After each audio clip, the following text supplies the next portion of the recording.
बिल्कुल। और इस बीच सीधे आपको लेकर चलेंगे प्रेस कॉन्फ्रेंस के लिए। आप देख रहे हैं पहुंच चुके हैं विक्रम मिस्री, विदेश सचिव को आप देख रहे हैं, उन्होंने अपनी जगह ले ली है। और अब साथ ही एक तरफ कर्नल सोफिया कुरैशी को आप देख रहे हैं, दूसरी तरफ आप विंग कमांडर व्योमिका सिंह को देख रहे हैं। अपनी जगह पर आकर सब बैठ गए हैं और अब यहां पर प्रेस ब्रीफ शुरू हो रही है। आपको सीधे इसी प्रेस ब्रीफिंग में मैं लेकर चलती हूं।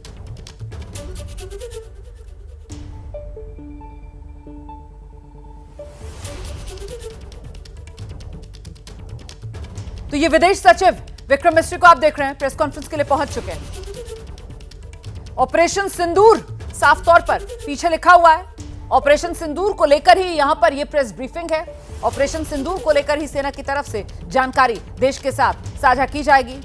वाइल द वर्ल्ड इम्प्रेस पीछे लिखकर आ रहा था, कुछ मैं पढ़ने की कोशिश कर रही थी, लेकिन अब विक्रम मिस्री साहब सुनते हैं जरा क्या।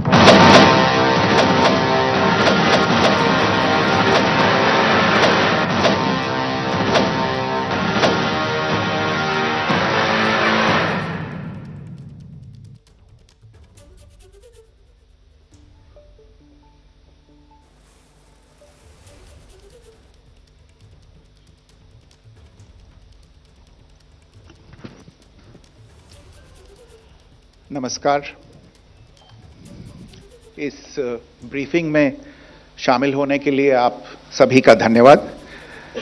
जैसा कि आप सभी जानते हैं, 22 अप्रैल 2025 को लश्कर तैयबा से संबंधित पाकिस्तानी और पाकिस्तान प्रशिक्षित आतंकवादियों ने भारत में जम्मू और कश्मीर के पहलगाम में भारतीय पर्यटकों पर बर्बरतापूर्ण हमला किया।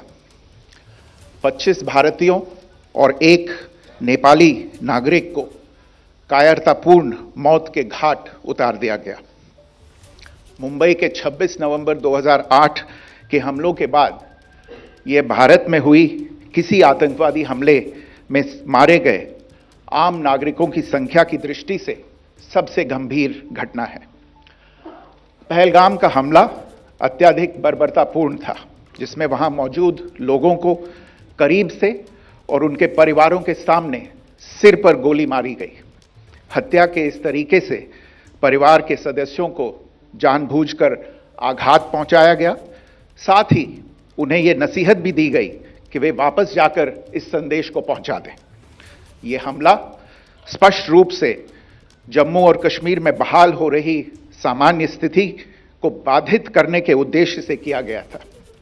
चूंकि पर्यटन फिर से अर्थव्यवस्था का मुख्य आधार बन रहा था, इस हमले का मुख्य उद्देश्य इसे प्रतिकूल रूप से प्रभावित करना था।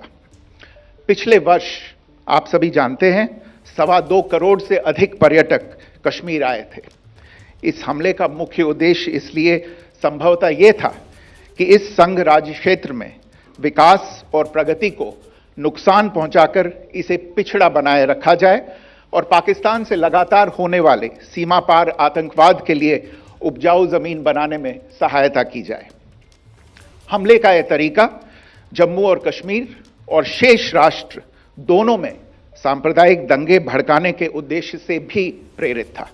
इसका श्रेय सरकार और भारत के सभी नागरिकों को दिया जाना चाहिए कि इन प्रयासों को विफल कर दिया गया। एक समूह ने खुद को रेजिस्टेंस फ्रंट TRF कहते हुए इस हमले की जिम्मेदारी ली है। यह समूह संयुक्त राष्ट्र द्वारा प्रतिबंधित पाकिस्तानी आतंकवादी समूह लश्कर तैयबा से जुड़ा हुआ है। यह उल्लेखनीय है कि भारत ने मई और नवंबर 2024 में संयुक्त राष्ट्र की 1267 कमेटी की सैंक्शंस मॉनिटरिंग टीम को अर्धवार्षिक रिपोर्ट प्रस्तुत की थी, जिसमें TRF के बारे में साफ इनपुट दिए गए थे। इससे पाकिस्तान स्थित आतंकवादी समूहों के लिए कवर के रूप में TRF की भूमिका सामने आई थी। इससे पहले भी दिसंबर 2023 में भारत ने इस टीम को लश्कर तैयबा और जैश ए मोहम्मद के बारे में सूचित किया था, जो TRF जैसे छोटे आतंकवादी समूहों के माध्यम से अपनी गतिविधियों को संचालित कर रहे हैं। इस संबंध में 25 अप्रैल को UN सिक्योरिटी काउंसिल प्रेस वक्तव्य में TRF के संदर्भ को हटाने के लिए पाकिस्तान के दबाव पर भी ध्यान दिया जाना चाहिए। पहलगाम आतंकवादी हमले की जांच से पाकिस्तान के साथ आतंकवादियों के संपर्क उजागर हुए हैं।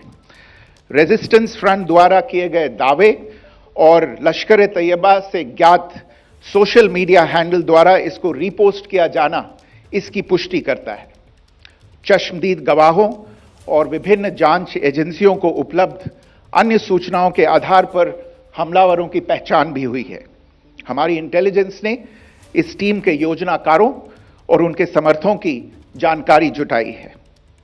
इस हमले की रूपरेखा भारत में सीमा पार आतंकवाद को अंजाम देने के पाकिस्तान के लंबे ट्रैक रिकॉर्ड से भी जुड़ी हुई है, जिसके लिखित और स्पष्ट दस्तावेज उपलब्ध हैं। पाकिस्तान दुनिया भर में आतंकवादियों के लिए एक शरण स्थल के रूप में पहचान बना चुका है।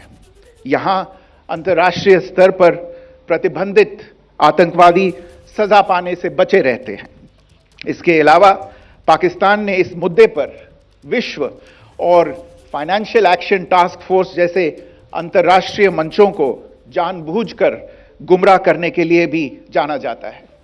साजिद मीर का मामला, जिसमें इस आतंकवादी को पाकिस्तान ने मृत घोषित कर दिया था और फिर अंतर्राष्ट्रीय दबाव के परिणाम स्वरूप वो जीवित पाया गया, इसका सबसे स्पष्ट उदाहरण है।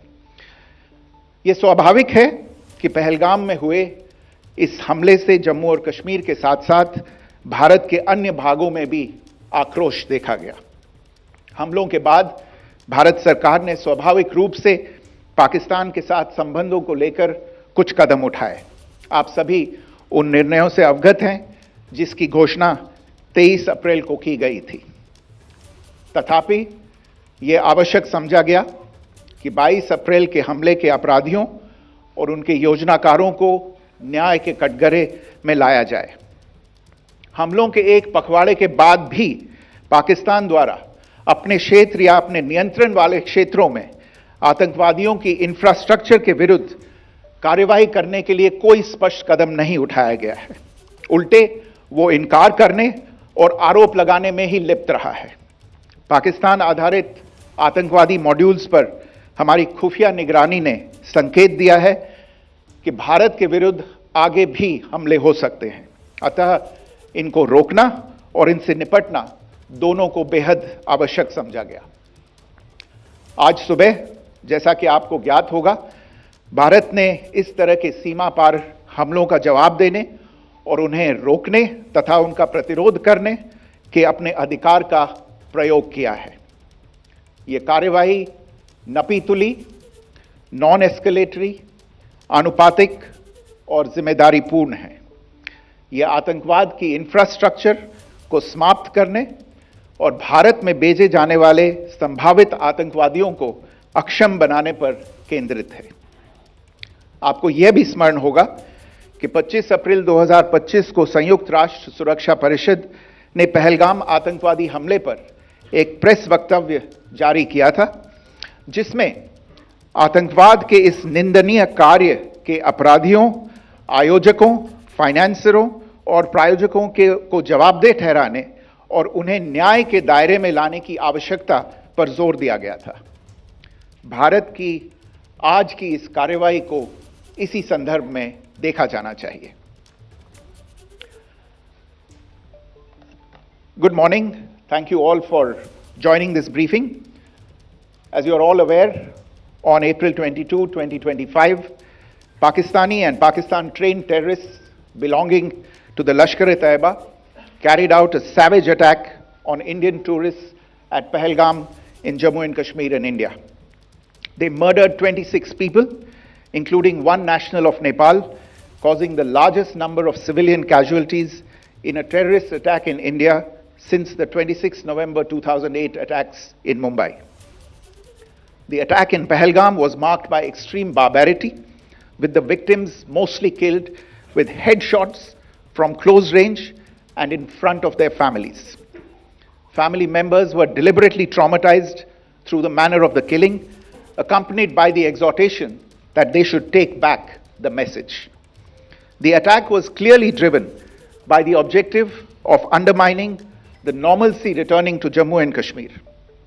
In particular, it was designed to impact the mainstay of the economy, tourism, with a record 23 million tourists visiting the valley last year. The calculation presumably was that harming growth and development in the Union Territory would help keep it backward and create fertile ground for continued cross-border terrorism from Pakistan. The manner of the attack was also driven by an objective of provoking communal discord, both in Jammu and Kashmir and the rest of the nation. It is to the credit of the government and the people of India that these designs were foiled. A group calling itself the Resistance Front has claimed responsibility for the attack. This group is a front for the UN-proscribed Pakistani terrorist group Lashkar-e-Taiba. It is notable that India had given inputs about the TRF in the half-yearly report to the monitoring team of the UN's 1267 Sanctions Committee in May and November 2024, bringing out its role as a cover for Pakistan-based terrorist groups. Earlier too, in December 2023, India had informed the monitoring team about Lashkar and Jaish-e-Mohammed operating through small terror groups such as the TRF. Pakistan's pressure to remove references to TRF in the April 25 UN Security Council press statement is notable in this regard. Investigations into the Pahalgam terror attack have brought out the communication notes of terrorists in and to Pakistan. The claims made by the Resistance Front and their reposting by known social media handles of the Lashkar-e-Taiba speak for themselves. Identification of the attackers based on eyewitness accounts as well as other information available to law enforcement agencies has also progressed. Our intelligence has developed an accurate picture of the planners and backers of this team. The features of this attack also tie in with Pakistan's long track record of perpetrating cross-border terror in India, which is well documented and beyond question. Pakistan also has a well-deserved reputation as a haven for terrorists from around the world, with internationally proscribed terrorists enjoying impunity there. In addition, Pakistan has been known to willfully mislead the world and international forums, such as the Financial Action Task Force, on this issue. The Sajid Mir case, in which this terrorist was declared dead and then, in response to international pressure, brought back to life, found alive and arrested, is the most glaring example. The latest attack in Pahalgam has understandably generated deep anger in Jammu and Kashmir and in other parts of India. Following the attacks, the government of India naturally responded with a set of initial measures relating to our engagement with Pakistan. You're all aware of the decisions that were announced on the 23rd of April. However, it was deemed essential that the perpetrators and planners of the 22nd April attack be brought to justice. Despite a fortnight having passed since the attacks, there has been no demonstrable step from Pakistan to take action against the terrorist infrastructure on its territory or on territory under its control. Instead, all it has indulged in are denials and allegations. Our intelligence monitoring of Pakistan-based terrorist modules indicated that further attacks against India were impending. There was thus a compulsion both to deter and to preempt. Earlier this morning, as you would be aware, India exercised its right to respond and preempt as well as deter more such cross-border attacks. These actions were measured, non-escalatory, proportionate, and responsible. They focused on dismantling the terrorist infrastructure and disabling terrorists likely to be sent across to India. You would also recall that the Security Council on 25th April 2025 had issued a press statement on the Pahalgam terror attack, underlining, and I quote, the need to hold perpetrators, organizers, financiers, and sponsors of this reprehensible act of terrorism accountable and bring them to justice, unquote. India's latest actions should be seen in this context. Joining me for this briefing on our actions earlier this morning are Colonel Sophia Qureshi and Wing Commander Vyomika Singh. I will request them to share some details regarding Operation Sindoor with all of you.